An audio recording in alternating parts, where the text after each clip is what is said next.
तर तिकडे सोलापूरमध्ये सांगोल्यात भाजपला मोठा धक्का बसल्याचं दिसतंय। शेकाप आणि दीपक साळुंखे यांनी भाजपची साथ सोडलेली आहे।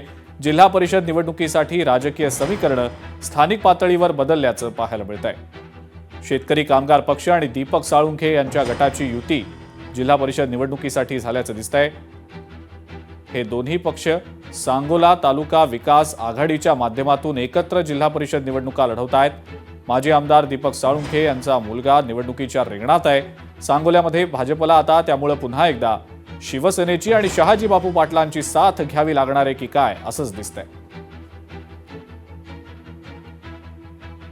स्वर्गीय आबासाहेबांनी सन्माननीय दीपक आबांनी मागच्या 25-30 वर्षामध्ये राजकारण आणि समाजकारण केलं आणि राजकारण आणि समाजकारण करत असताना गोरगरीब जनतेला न्याय दिला, कुठल्याही घटकांवरती अन्याय होऊ दिला नाही आणि सर्वांना सोबत घेऊन सन्माननीय स्वर्गीय आबासाहेब आणि सन्माननीय दीपक आबांनी राजकारण केलं। त्या पद्धतीने भविष्यकाळात आमच्याकडून राजकारण होईल आणि सर्वांना न्याय दिला जाईल।